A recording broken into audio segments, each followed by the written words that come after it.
Hi everyone, good day. In this video, I'll be teaching you how to fix Starfield Inaccessible Ship Bug.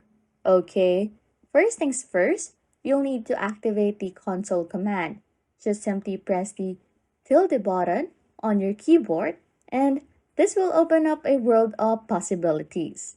Now, just approach the ship door with the console command open and click on the door. You'll then see some important information pop up, including its unique ID.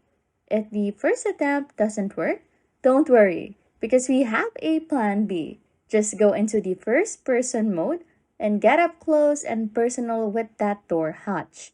Then, give the console command another shot, and now you want to type unlock into the console command and press enter.